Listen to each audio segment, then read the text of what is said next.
Ya, untuk membahasnya malam hari ini sudah hadir sejumlah narasumber bersama saya di studio. Saya akan perkenalkan satu persatu dari ujung sebelah kanan. Ada Bung Daniel Azhar Simanjuntak, jubir Prabowo Subianto. Selamat malam. Selamat malam Mbak Anggi ya. Ya. Assalamualaikum. Waalaikumsalam warahmatullahi wabarakatuh. Kemudian ada Bung Andreas Hugo Pereira, politisi PD Perjuangan. Selamat malam Bang Andreas. Selamat malam Anggi ya. Ya. Kemudian ada Bung Misbakun, politisi Partai Golkar. Selamat malam. Selamat malam, Assalamualaikum warahmatullahi wabarakatuh. Waalaikumsalam. Dan yang di ujung warnanya paling cerah, bajunya juga ya biru, Bung Adi Malarangang, politisi Partai Demokrat. Selamat malam, Bung Adi. Selamat malam.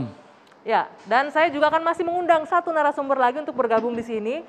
Silakan Bung Effendi Ghazali, pakar komunikasi politik. Ini penting kehadirannya di sini untuk mengomentari apa yang terjadi di dunia politik kita menjelang 2024. Saya datangnya agak terlambat karena saya pikir kampanye memang belum boleh dimulai. Belum mulai memang, tapi masalahnya perhatian sudah mulai dicuri oleh capres-capres. Nah ini untung mencurinya dalam tanda petik. Betul. Ya. Nah, terutama yang ini Bung Ege, sebenarnya kita akan mulai masuk dari pertemuan itu minggu lalu. Oh iya, iya. Ada 3 tokoh di negeri ini yang bertemu, memang pertemuannya sebenarnya sih hal yang wajar. Pelantikan Panglima TNI di istana, ada Bu Mega, ada Pak Prabowo, ada Mbak Puan sebagai Ketua DPR RI. Kita lihat ini pertemuannya ini. Tapi kenapa kemudian ini Bung Ege, Anda melihat ini muncul banyak spekulasi. Ini kan pertemuan biasa, tapi terus digoreng lagi dalam tanda kutip. Ini kalau begini sudah jelas nih arahnya. Peluang Prabowo Puan. Nah, sebelum saya ke narasumber yang duduk, saya ingin ke Bung Ege dulu. Ya. Anda melihatnya sama nggak seperti itu? Kalau kita bicara Prabowo Puan berarti sebelah sini ya. Tetapi sebelah sini juga ternyata kalau dilihat dalam gambar-gambar yang tadi sudah mulai ada gerakannya. Tapi saya mau dengan cepat menjawab itu dengan 4 hal. Yang pertama, saya agak setuju dengan Pak Hasto yang tadi dikutip ya. Memang sedang kasihan presiden kita. Kenapa? Kok pada saat ini saja orang sudah berbicara capres-capres. Orang presidennya masih menjabat sekarang, masih ada coba Anda jabatannya. sekali bayangkan kalau Anda jadi presiden gitu. Bahkan dulu ya baru dilantik Oktober 2019, di 2020 saja orang sudah bicara elektabilitas. Nih Bung Andi Malarangang yang sama-sama belajar di sanalah gitu ya. Itu kan orang baru bicara ketika primary kan. 1 tahun sebelumnya, ini kok cepat sekali. Artinya kenapa? Orang antusias mungkin ini ada menyambut 2024. Ada nafsu-nafsu yang tidak tertahan sebetulnya. Itu satu ya, satu. Okay, yang kedua, yang selalu menarik adalah ketika Bapak Presiden mengatakan silahkan berkampanye. Bukan dari Pak Presiden langsung loh. Dikutip oleh tokoh tertentu gitu ya. Saya bingung, kalau nanti semua boleh berkampanye, maka rakyat mikir, ini kan menteri misalnya. Itu dipilih oleh presiden untuk membantu presiden. Tapi malah berkampanye untuk nanti kalau terjadi apa-apa dengan pemerintahan ini, yang salah yang berkampanye loh. Nah yang ketiga yang selalu menarik adalah kok ada istilah elektabilitas. Kan belum ada narasinya. Siapapun yang sekarang dianggap berkampanye ini kan baru likability. Orang disukainya seperti apa gitu. Lalu apa narasinya? Maka yang sebelah sini senyum-senyum saja. Oh yang ini enggak lah, karena ikut di dalam partai ya. Yang sebelah sana senyum-senyum karena bebas. Jadi memang ada kepala daerah, itu tadi, ada juga menteri yang dianggap berkampanye. Kenapa berkampanye? Ada seperti sign, tanda boleh silakan berkampanye. Oke, tunggu saya potong dulu sampai di situ. Balik lagi pertanyaan, muncul 3 tokoh sentral. Oh yang 3, saya baru mau kembali yang ada nggak ketiga. tuh peluang di situ? Yang ketiga ini tentunya berbicara tentang, izin Pak Andre, sedikit aja. Jangan-jangan berbicara batu tulis 2, jangan-jangan gitu ya batu tulis. Tapi sebetulnya kan persiapannya bagus juga. Ada Prabowo yang memang dipersiapkan buat jadi calon presiden gitu. Izin Pak Daniel ya, gitu ya. Ditambah dengan kalau ada Bung Karno gitu ya. Yang kemudian dipersiapkan oleh PDIP untuk belajar jadi calon presiden, calon wakil presiden, kan nggak apa-apa juga. Kok belajar jadi calon? Iya kan sekarang belajar jadi calon. Nanti sudah mendaftar di KPU jadi calon wakil presiden gitu. Walaupun karena Misbakun udah lihat-lihat saya, boleh ditantang sepenuhnya juga oleh nih, walaupun sekarang kita akan tanya. Kita tanya dulu yang punya partai Ya? ini. Benar nggak tuh banyak membaca Bung Andreas? Ini kemungkinan ada nih menakar peluang, udah mulai ramai tuh. Menakar peluang Prabowo Puan. Nah gimana dari PDP sendiri sudah bulat nggak nih? Karena kita tahu di internal PDP juga masih mungkin ada dispute kan. Anggi, kalau Ibu Mega bertemu dengan Pak Prabowo, itu pasti berita. Dan pasti menimbulkan banyak interpretasi. Interpretasinya pasti macam-macam.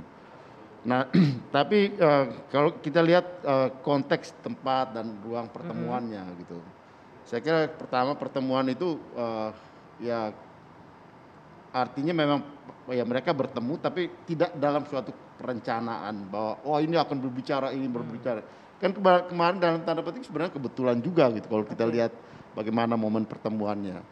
Jadi kalau mau bilang ya ini untuk pembicaraan khusus, saya kira tidak. Saya juga tidak hadir di sana. Kebanyakan kita juga tidak hadir di sana sehingga isi pembicaranya kita tidak tahu juga gitu. Tapi kalau di online saya baca Bang, pernyataannya gitu. Mas Hasto itu membicarakan dinamika politik nasional, kondisi politik nasional seperti itu ya. Kalau kita yang saya tahu misalnya Ibu Mega itu kan kalau melihat di dalam konteks kenegaraan terutama menuju 2024 atau mungkin setelahnya ya.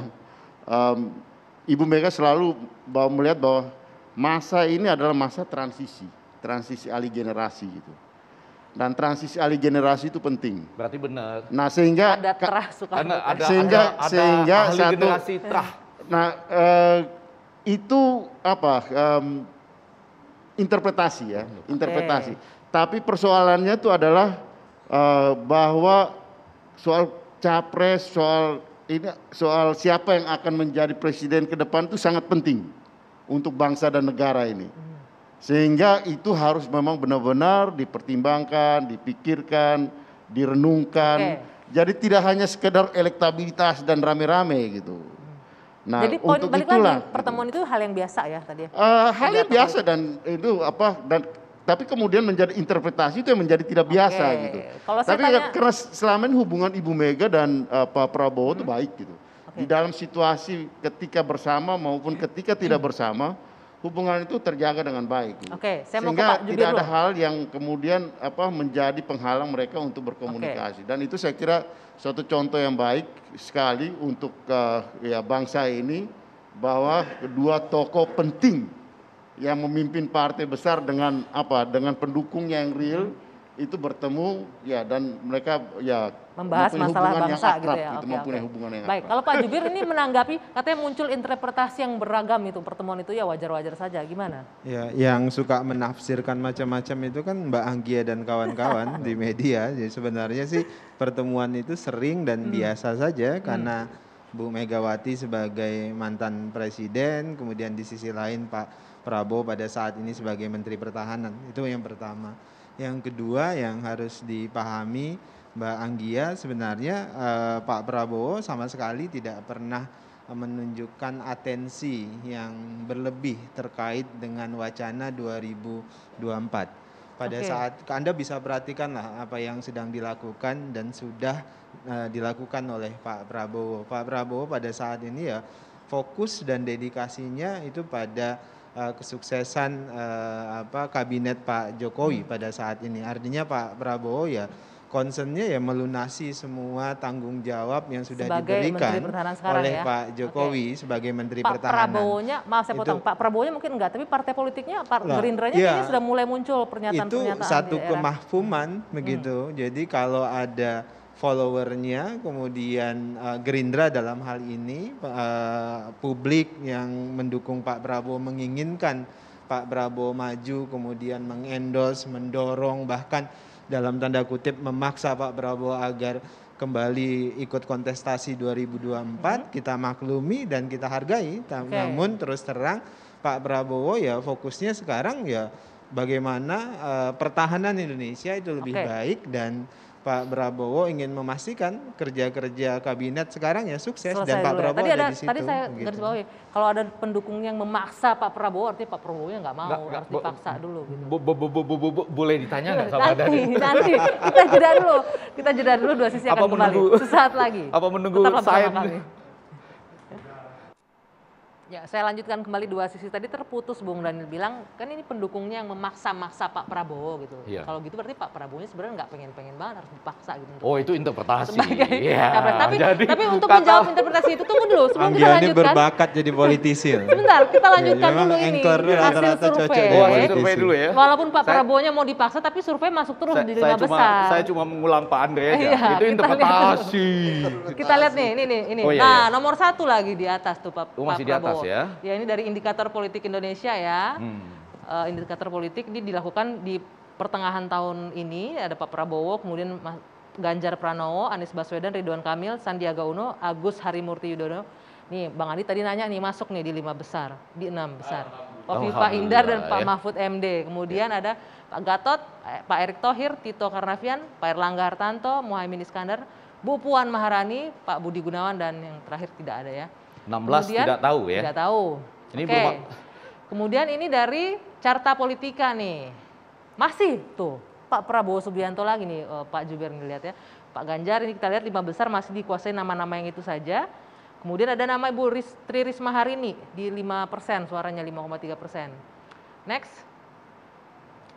Masuk lagi Bang Andi, Agus Harimurti Yudhoyono dengan 4,8%, Pak Mahfud, Pak Erick Thohir, Muldoko, Puan Maharani, dan Gatot Nurmantio. Oke, yang ketiga ini hasil lembaga survei juga.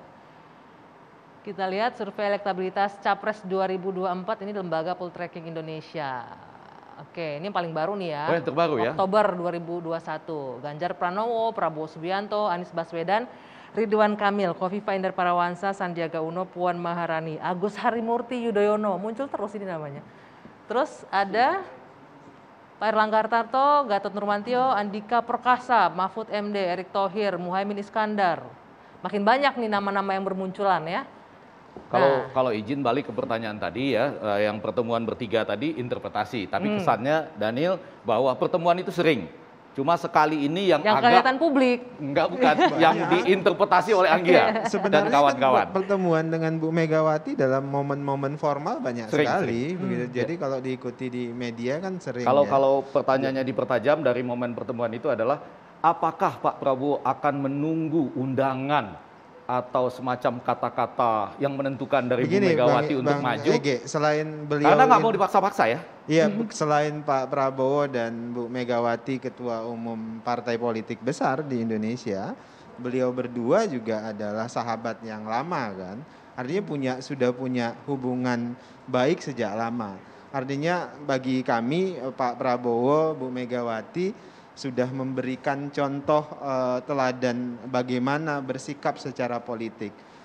Beliau berdua pernah berbeda, beliau berdua pernah bersama, tapi kemudian bisa tetap menjaga komunikasi, bisa tetap menjaga silaturahim bahasanya, dan ini penting disampaikan kepada publik di tengah misalnya residu-residu Pilpres 2019 yang masih ada. Begitu. Jadi pesan paling penting yang ingin disampaikan oleh Pak Prabowo, Bu Megawati tentunya adalah yuk kita bisa berkompetisi, kalau dalam bahasa agama berfastabikul khairat, tetapi pada ujungnya kita harus gotong royong, harus bersama-sama kerja dan gedekan bangsa. Gitu. Pak Jubir begitu ya, beda interpretasinya sama saya. Belum menjawab sebetulnya.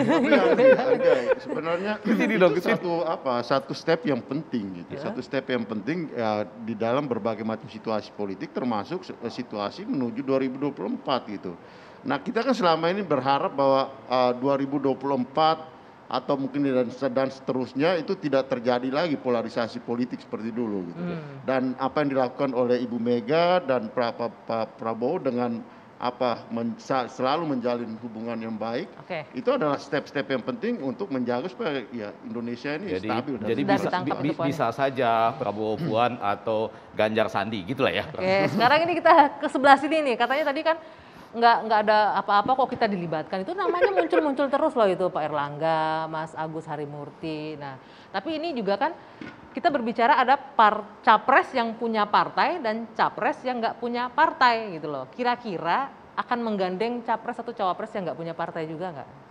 Kalau kami di Golkar, Pak Erlangga ini sedang berkonsentrasi penuh menjalankan tugas yang diberikan oleh Bapak Presiden Jokowi.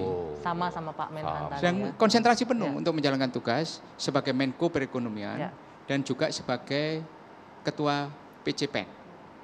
Bagaimana memulihkan ekonomi dalam sebuah track yang benar dan bagaimana menangani dan menanggulangi pandemi COVID sehingga dampaknya itu bisa segera ditanggulangi dan rakyat yang mengalami tekanan itu merasakan kehadiran negara melalui program-program bantuan sosial, bantuan UMKM, dan bantuan-bantuan kredit usaha rakyat yang dirasakan oleh rakyat. Oke, itu kan programnya Mas bisa Bakun. Tapi ini tidak konsentrasinya Pak Erlangga. Iya, konsentrasinya iya. Tapi tidak bisa dipungkiri bahwa ini kontestasi politik sudah mulai dari sekarang. Nama Pak Erlangga bermunculan, bahkan dipasangkan dengan ada Mas Ganjar, bahkan digadang-gadang ramai untuk bersama Pak Erlangga. Gimana?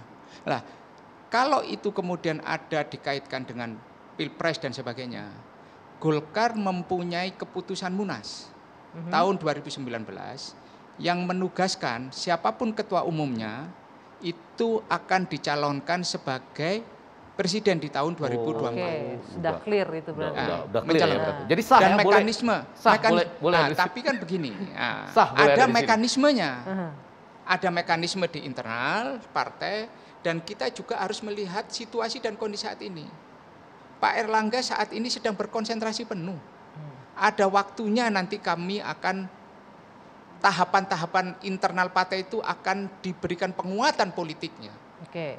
Nah, kapan mulai melangkah, kapan saatnya bekerja, dan mana kita kerja-kerja yang diberikan oleh tugas negara ini kita laksanakan.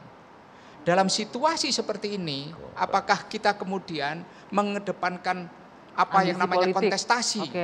Sementara pada saat rakyat membutuhkan kehadiran negara melalui program-program nyata yang dirasakan oleh rakyat. Oke, baik. Itu dari Golkar ya. Salaman dulu. Kalau dari Demokrat gimana nih? Bang Andi, ya. Dengan ini namanya AHY masuk terus nih beberapa. Ya alhamdulillah kalau kita lihat polling-polling di antara ketua-ketua umum partai, Mas AHY termasuk 2 besar lah. Sesudah Pak Prabowo ada Mas AHY di antara ketua umum partai ya. Jadi alhamdulillah dari sisi itu. Tapi sebenarnya di Demokrat kita belum berpikir sampai ke situ. Artinya belum sampai percapresan dan sebagainya. Karena sekarang ini kalau kita lihat, saya setuju dengan Bung Ege ini election comes too early di Indonesia. Terlalu dini, terlalu sekarang sudah ada yang mejeng-mejeng di seluruh Indonesia, di balihonya ada yang di mesin ATM. Tapi kan nggak apa-apa untuk sosialisasi. Tapi oke lah, bagi kami sekarang sedang sibuk untuk konsolidasi partai, apalagi masih ada yang berusaha untuk membegal Partai Demokrat, ya. Dan kemudian juga kita juga sedang melakukan dalam masa pandemi semacam ini, rasanya terlalu dini untuk melakukan menjual diri dalam arti kata kampanye segala macam, rasanya akan counterproductive. Jadi kita lebih baik kerja-kerja yang nyata, membantu masyarakat di mana ada bencana, melakukan konsolidasi, melakukan berbagai macam kerja-kerja politik di tengah masyarakat untuk ya kemudian biarlah masyarakat nanti pada waktunya nanti akan ada proses juga yang akan kami lakukan dalam hal pemilu Presiden 2024. Intinya semua masih dia malu-malu dulu ya. Gimana Mas? Saya ingin menjelaskan begini. Pak Erlangga ini menjalankan tugas yang sangat penting dan strategis. Rakyat merasakan sekarang apa hasil kerjanya. Ekonomi sudah mulai membaik, ya kan? Dari posisi pertumbuhan minus terangkat ke pertumbuhan yang positif. 2 periode loh. Ya kan? Konstruksi yang dalam bisa pelan-pelan diangkat. Tidak ada gejolak sosial karena apa? Pemerintah memberikan perlindungan sosial yang sangat masif. Ada kartu prakerja, ada bantuan tunai, bantuan pangan. Nah, saya ingin menyampaikan narasinya begini. Karena apa? Lah, inilah nanti kita akan tunjukkan kepada rakyat siapa yang kerja dan real dirasakan oleh rakyat saat ini. Ya dan siapa pemimpinnya. Ini narasinya. Ini yang dicari-cari narasinya, betul ya?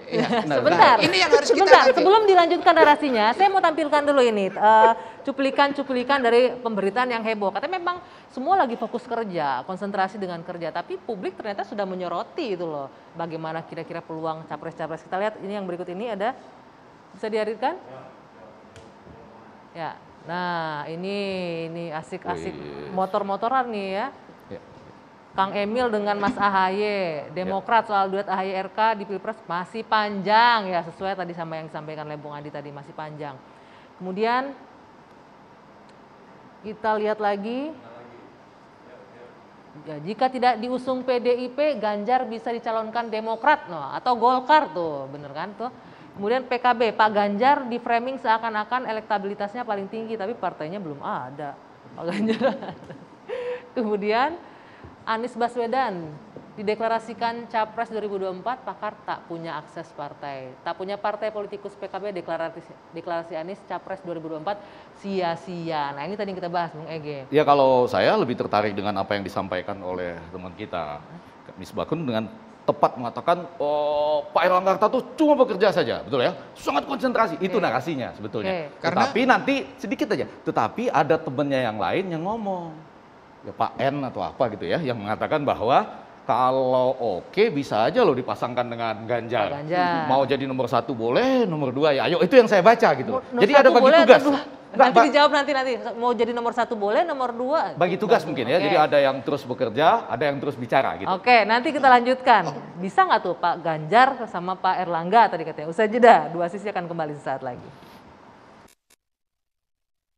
Lanjutkan kembali Dua Sisi, Bung Ege. Tadi yang terputus ini kan udah mulai tadi kita lihat ya, ada yang mengusung Ganjar karena nggak ada partainya yang mendukung, terus bisa aja dengan Golkar gitu loh. Kalau seperti peluang-peluang seperti itu mungkin ada ya? Oh, sebelum terjadi pendaftaran calon presiden dan calon wakil presiden, semuanya terbuka. Tantangan yang jelas adalah presidensial threshold. Itu ya, orang bisa nggak maju sama sekali kalau tidak tercapai angka tertentu 20 atau 25%. Misalnya nih, calonnya Bang Andi nggak bisa maju dong dengan sendirian. Apakah ada ketakutan? Harus berkoalisi? Iya kan?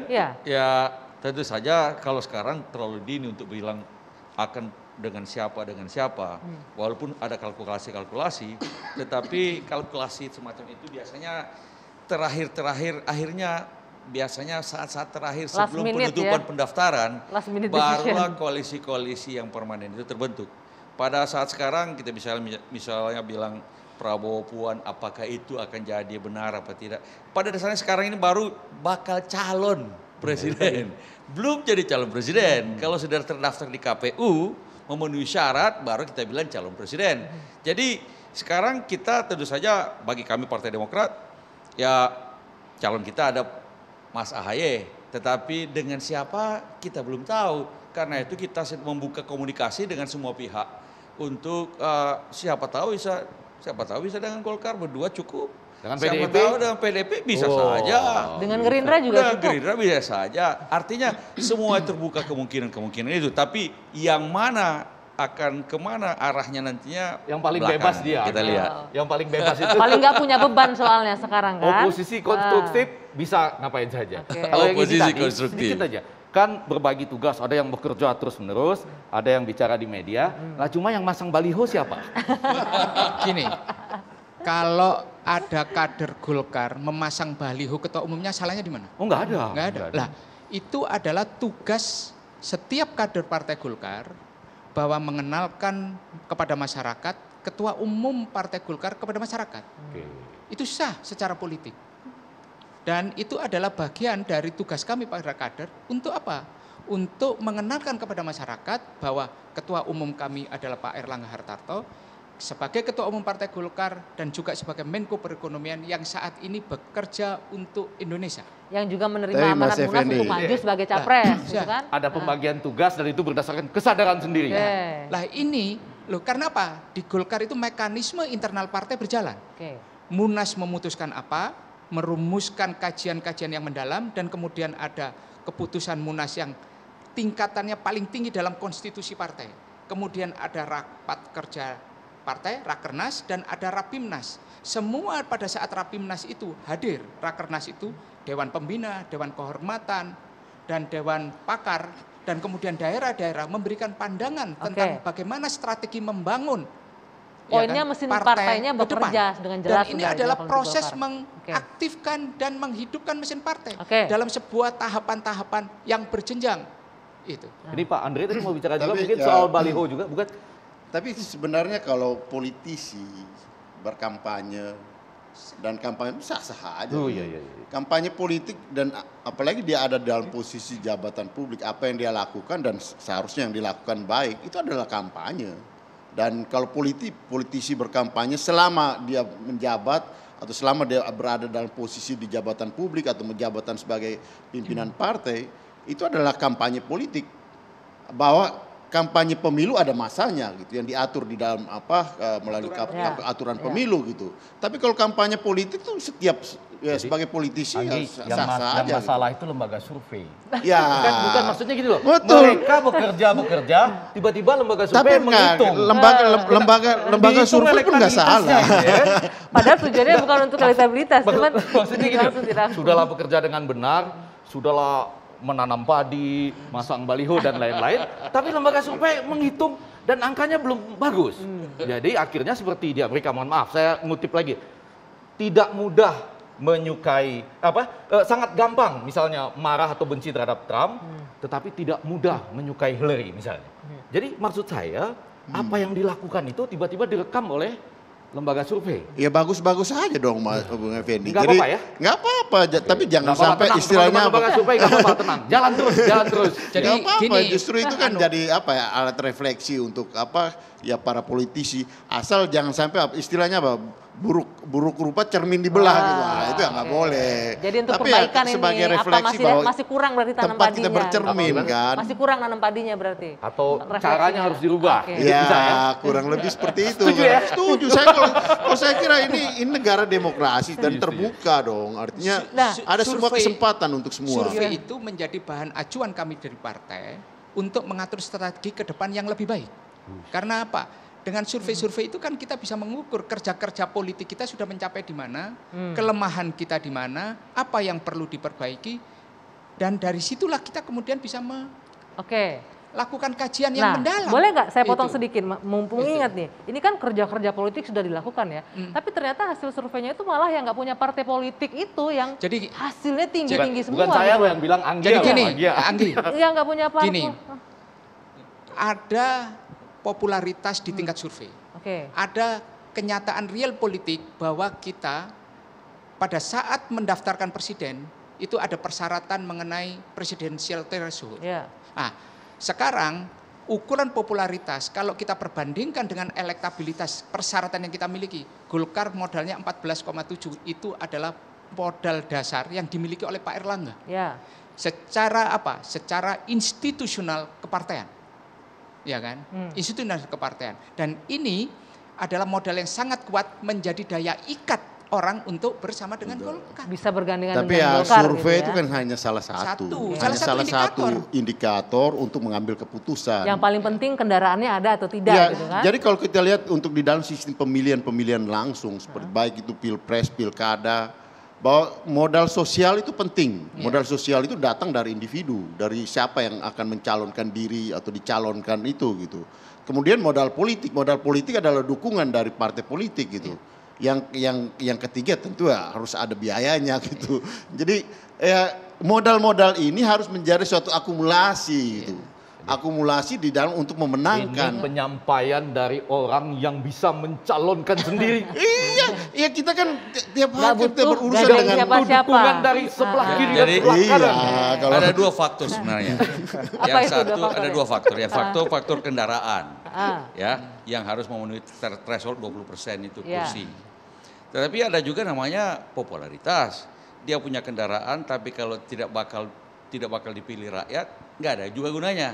Jadi dua-dua ini memang tetap harus Tidak bakal diupayakan. terdaftar sebagai calon presiden, maksudnya itu Maksud ya? saya begini, kalau dia punya kendaraan tapi tidak punya elektabilitas, dalam pemilihan umum langsung toh tidak akan terpilih juga. Oke. Karena itu harus dua-dua itu harus dikombinasikan. Kami memang misalnya ada kursi, tapi tidak cukup jalan sendiri tentu saja. Pertanyaan saya, ada kursi tidak cukup jalan sendiri, cukup Karena populer itu apa tentu enggak? harus Bang ada Andi? berkoalisi Bang Andi? dengan partai lain. Oke, ada kursi. Nah. Nggak bisa jalan sendiri tapi cukup popularitas Nah, cukup. kalau popularitasnya lumayan cukup, artinya cukup tinggi, bisa saja kan modal untuk berkoalisi dengan partai-partai lain. Ada juga yang tidak punya kursi sama sekali tapi popularitas tinggi. Persoalan dia adalah mencari dukungan kursi, Partai artinya politik, dukungan dari ya. partai-partai yang mempunyai cukup kursi sehingga bisa memenuhi syarat. Nah, Oke. ini dua kombinasi ini memang yang akan menjadi persoalan masing-masing partai. karena masing-masing ada masalahnya masing-masing. Oke, pertanyaan saya nih selanjutnya nih, dengan yang dijabarkan Bang Adi tadi, kira-kira kalau kita bicara Gerindra itu nggak bisa sendiri ya, kurang suaranya untuk kurang sedikit ya, kurang sedikit ya. Kira-kira mau nggak menggandeng yang punya partai tapi popularitas kurang, atau mau menggandeng yang cukup dengan popularitasnya aja, ya partai lainnya yang nggak punya calon digandeng? Kan yang paling populer Pak Prabowo. Jadi yang paling populer Pak Prabowo. Oke, berarti tinggal milih gandengan partainya siapa? Tapi saya mau katakan, concern saya bukan pada hal itu. Concern kami adalah pesan paling pentingnya dalam kontestasi ke depan 2024, masyarakat pasti semakin teredukasi ya, karena kita sudah melalui proses demokrasi yang panjang sekali. Itu pertama. Kemudian kedua, di tengah banyak partai yang tidak bisa mencalonkan sendiri itu, ada terselip pesan yang penting. Setiap calon yang mampu berkomunikasi dengan baik dengan partai-partai yang lain, itu sudah modalitas awal untuk menunjukkan dia pantas menjadi pemimpin negeri ini. Kenapa begitu? Karena negeri ini kompleksitasnya kan tinggi sekali, heterogenitasnya juga tinggi sekali. Nah, ketika dia mampu berkomunikasi dengan yang lain dengan guyup, dengan baik, insya Allah ketika dia memimpin negeri ini, maka kita bisa menghindari perpecahan-perpecahan itu. Nah, itulah yang penting sekarang, yang harus diingatkan terus kepada seluruh calon presiden, juga kepada seluruh masyarakat Indonesia. Ini penting karena terus terang concern kami misalnya bagaimana kemudian kontestasi 2024 itu tetap menjadi kontestasi demokrasi yang menggembirakan begitu. Kita bisa bertarung, berkompetisi dengan keras, namun kemudian pada akhirnya kita harus bisa tetap bergotong royong bersama-sama, ya. memerankan fungsi kita masing-masing. Silahkan yang bergabung dengan pemerintah bekerja untuk rakyat, yang oposisi juga bekerja untuk rakyat. Jadi jangan sampai kemudian ada stigma gitu, seolah-olah ini dikembangkan sengaja. Kalau yang bergabung dengan pemerintah itu nggak bekerja untuk rakyat, tapi yang oposisi itu bekerja untuk rakyat. Nah itu kan stigma yang nggak masuk akal. Justru kami yang bekerja untuk dengan pemerintah itu all out begitu loh untuk curhatnya terasa sekali. Tapi tunggu, ini menarik nih, katanya tergantung nanti calon-calon yang bisa membangun komunikasi dengan baik. Sebagai pakar komunikasi, siapakah yang kira-kira bisa menjalin komunikasi baik dengan partai politik yang nggak punya partai tadi ya? Bisa jeda. Kita lanjutkan saat lagi dua sisi. Ya, saya mau ke Bung Ege terlebih dahulu menyambut yang tadi nih. Tadi kan Bung Daniel bilang tergantung ini calon-calon yang nggak punya partai, tergantung komunikasinya. Nah, dari yang tidak punya partai kan ada Mas Ganjar, Mas Anies, Mas Ridwan Kamil. Mana yang komunikasinya menurut Anda tuh paling bisa lah untuk bisa nyantol ke partai politik? Sebelumnya supaya terlihat normal kembali, saya memberi catatan dua saja pendek. Yang pertama, betul-betul terserah interpretasi pada publik ya, untuk membaca komunikasi maupun apakah mereka melakukan kampanye atau tidak. Tadi ada yang membedakan kampanye politik dengan kampanye presiden. Padahal yang diungkapkan silakan berkampanye menaikkan elektabilitas, ya kan? Itu pemilu. Nah, yang kedua, tentu saja dini atau tidak juga relatif ya, tergantung dari sedang melakukan apa untuk tujuan apa. Kalau yang bertiga tadi lalu dikaitkan dengan baliho dan acara tanam-menanam misalnya, orang langsung bisa bilang itu arahnya ke sana. Ya kan? Boleh dong. Tetapi mana yang terbaik? Saya mencatat yang disampaikan oleh Bang Andi Malarangeng tadi penting. Anda boleh saja populer, ya, itu masih populer ya. Saya rasa masih kesukaan, belum derajat keterpilihan ya. Jadi masih kesukaan. Tetapi kemudian, nah itu yang saya bingung dari 4 yang ada di sini, kok nggak ada yang marah-marah terhadap presidensial threshold. Padahal tidak ada pemilu serentak di dunia yang pakai presidensial threshold. Misalnya itu tadi menjadi menarik. Dari 4 yang nggak marah lah karena dia sendiri bisa maju sendiri. Yang lain misalnya bagaimana sikapnya? Tidak ada pemilu serentak di dunia yang pakai nggak ada ilmunya threshold, nggak ada ilmunya. Tapi sudahlah. Nah, balik ke pertanyaan komunikasi, ketika itu tidak dipersoalkan, maka yang menjadi penting sekarang ini adalah mana yang dianggap oleh teman-teman sebagai kaca lembaga survei tadi. Saya ingin mengatakan gini lah, dia sampai ke hati publik. Nah, ketika saya mengambil contoh tadi, sangat gampang membenci Trump, tapi tidak mudah menyukai Hillary pada waktu itu. Jadi ada tokoh-tokoh yang mungkin dipaksakan, tetapi publik kenapa masih ada jaraknya? Ini masalah komunikasinya. Siapa aja sih kalau menurut Anda tokoh-tokoh yang dipaksakan kalau boleh tahu? Ini kan persepsi publik kan yang Anda catat. Saya mungkin akan sampai ke sana kalau acara ini diperpanjang minggu depan. Tapi sementara ini saya mau mengatakan, ya dari beberapa survei terlihat bahwa ada kecenderungan terhadap anak-anak muda. Betul ya, dianggap komunikasinya lancar, baik, genuine, terutama kepada kalangan milenial. Tapi tidak juga. Ada juga tadi yang dikatakan ini ya, Menko itu bisa mengkoordinasikan segala sesuatunya katanya, termasuk komunikasi. Tetapi kalau kata Dhanil, Menteri Pertahanan itu bisa mempertahankan elektabilitas. Jadi yang mau saya katakan, semua bentuk komunikasi sekarang masih belum bisa dinilai sebagai derajat keterpilihan. Ya benar dong. Artinya, derajat kesukaan. Betul, karena memang pemilu pilpres itu kan masih jauh. Ya. Dan kita juga lihat bahwa yang belum memutuskan itu juga masih banyak gitu kan. Ya. Oleh karena itu memang kalau sampai sekarang katakanlah kalaupun sudah sampai pada tingkat elektabilitas, situasi itu pun masih sangat dinamis ya? Dan masih. Tapi untuk kalau kita perhatikan tadi Bung Effendi ya. Dan setiap lembaga survei yang muncul itu kan beda-beda gitu. Beda-beda 1%, 2%. Kalau dalam realita pemilihan pilpres itu sangat menentukan gitu. Sementara gitu 5 lembaga survei 5-5-nya beda gitu hasilnya. ada pertanyaan pasti ini lembaga survei siapa yang bayar, tapi lewat daripada itu, lepas daripada itu menjawab pertanyaan Anggia, saya melihat bahwa Ganjar bagus komunikasinya, Anies kemudian juga Ganjar, Anies, Sandi mungkin bagus komunikasi. Kalau Pak Prabowo belum berkomunikasi soal pemilu ya. Airlangga tadi sudah dianggap terus berkomunikasi dengan bentuk bekerja. Yang paling lepas tawanya, karena itu harusnya komunikasinya lebih bebas, adalah AHY seperti itu. Kalau boleh saya menjawab seperti itu. Artinya ini juga menjadi tantangan ya, Pak. Oke, nah sekarang saya mau nanya ke partai politiknya. Di antara calon-calon yang nggak punya partai, menurut Bapak-Bapak, mana yang komunikasinya paling enak lah dengan baik itu Partai Demokrat, Partai Golkar, PD Perjuangan, atau Gerindra? Dari Bang Adi dulu. Kalau kami pada dasarnya selalu berkomunikasi dengan siapa saja dan dengan senang hati berkomunikasi termasuk teman-teman yang ada di koalisi pemerintahan sekarang ini. Karena kita berpikir bahwa koalisi 2024 itu pasti berbeda dengan koalisi pemerintahan yang ada sekarang. Karena itu koalisi yang terbentuk di 2024 bisa berbeda-beda termasuk dengan kami Partai Demokrat dengan salah satu dari partai-partai atau 2 atau 3 dari partai-partai yang ada di pemerintahan sekarang ini. Bisa saja terjadi. Walaupun dengan tokoh-tokoh tertentu juga misalnya Mas AHY ke Semarang ketemu dengan Mas Ganjar, ketemu ke Bandung ketemu juga Mas Ridwan, ketemu juga gitu ya? tapi dengan yang lain-lain juga dengan Ketua Umum Partai Golkar Pak Airlangga juga ketemu. Jadi kita berusaha untuk berkomunikasi kan bagaimanapun lebih baik kita punya kawan lebih banyak dalam politik dibandingkan musuh ya. Jadi ini yang kita lakukan. Kalau dari Golkar sendiri gimana? Pak Airlangga melakukan komunikasi hampir dengan semua ketua umum partai. Tadi disampaikan dengan Ketua Umum Partai Demokrat Mas AHY berjalan, dengan Pak Prabowo juga berjalan, dengan Ketua Umum P3 berjalan, dengan Bu Mega juga berjalan, semuanya berjalan. Dan ini adalah bagian dari ada komunikasi politik, ada komunikasi yang berkaitan dengan tugas dan tanggung jawab beliau sebagai Menteri Menko Perekonomian. Banyak tugas yang dijalankan. Nah, kami sebagai partai ada struktur partainya dan kemudian ada kerja-kerja politik di DPR. Dan kami berkomunikasi dengan semua partai di DPR.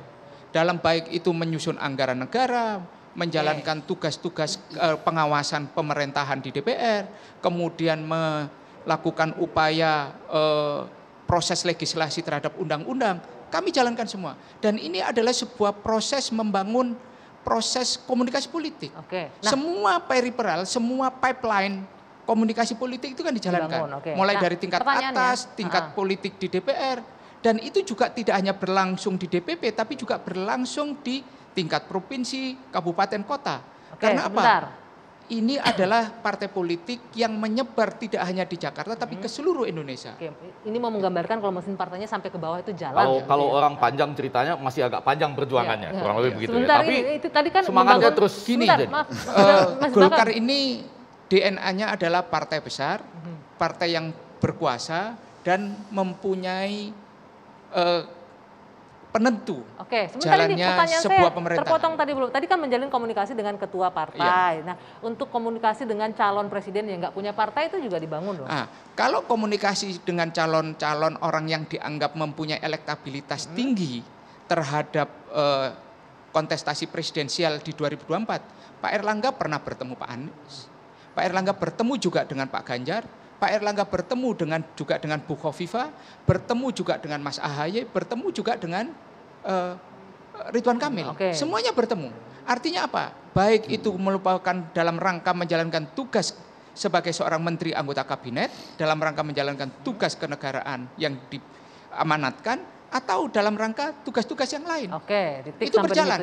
Semuanya masih cair dan terlalu awal kita kemudian memberikan deskripsi bahwa itu berkaitan dengan koalisi. Ya, kalau di politik itu 1000 kawan terlalu sedikit, tapi satu musuh itu terlalu banyak. Nah, tapi di dalam hal pengambilan keputusan ada level kawan. Sebagai praktisi politik kan kita tahu lah. Kalau di kita lihat ada kawan ideologis, ada kawan strategis, dan ada kawan taktis di dalam proses pengambilan keputusan. Dan di situ mutual trust itu penting, saling percaya. Dan saya kira antar Ibu Mega dan Pak Prabowo itu menjalin hubungan yang panjang, sehingga mutual trust-nya itu ada di situ. Pertanyaan saya itu belum dijawab satu poin yang perlu menjadi pesan pada publik antar para tokoh itu. Ya saling percaya itu penting dan itu akan membawa ke bawah. Udah dijawab tadi, ada 3 ideologis. Ideologi, makanya saya mau nanya, kalau Mas Ganjar itu kawan ideologis, kawan taktis atau kawan? Tapi kalau kenapa kok bicara bahwa Mas Ganjar tidak punya partai? Partainya ada tapi tidak diusung oleh partainya gitu loh. Oke, di ujung saya terakhir, akankah membangun komunikasi dengan capres yang tidak punya partai? Pak Prabowo tentu tadi bicara misalnya sekarang ini tentu terkait dengan program-program pemerintah terutama di bidang pertahanan. Jadi Pak Prabowo tidak concern terkait dengan koalisi segala macam. Kepentingan Pak Prabowo itu satu aja, pemerintahan ini sukses, Pak Jokowi sukses, dan itu bisa menjadi legasi positif untuk beliau sebagai Menteri Pertahanan. Jadi kalau kedua ya Gerindra misalnya dalam konteks ini terbuka bicara dengan siapapun. Tadi Gerindra tidak pernah deklarasi tertutup dengan partai A, B begitu. Kita sangat terbuka karena Pak Prabowo berulang kali ini partai terbuka, artinya kita bisa berdialog dengan siapapun, ideologi yang bersesuaian dengan kepentingan NKRI dan sebagainya, kita sangat terbuka. Jadi sekali lagi dinamika politik ke depan itu masih sangat cair, terbuka, cair dan siapapun bisa bergabung dengan siapapun. Sedikit tadi saya harus cepat menambahkan juga, tentu saja di hari-hari terakhir ini Ridwan Kamil Andika juga ditambah lagi dengan Erick Thohir ya kan. Nah tetapi yang paling menarik justru pernyataan Pak Andre Paera ini, yaitu yang pertama kalau bisa mencari kawan ideologis dulu, lalu lama-lama kalau udah kepepet strategis. Paling terakhir taktis deh. Karena apa? Karena toh di dalam politik memperoleh dukungan yang sebanyak-banyaknya itu adalah tujuan. Itu poin yang tertangkap. Intinya sekarang masih cair, kalau gitu nanti tahun depan kita bikin lagi diskusi ini semakin mendekati waktunya ya. Saya harus akhiri 2 sesi malam hari ini. Bapak-bapak terima kasih, Bung Daniel, Bung Andreas. Sama-sama. Selamat malam. Sukses semuanya, yang penting untuk kepentingan rakyat ya. Sampai jumpa pekan depan di 2 sesi selanjutnya.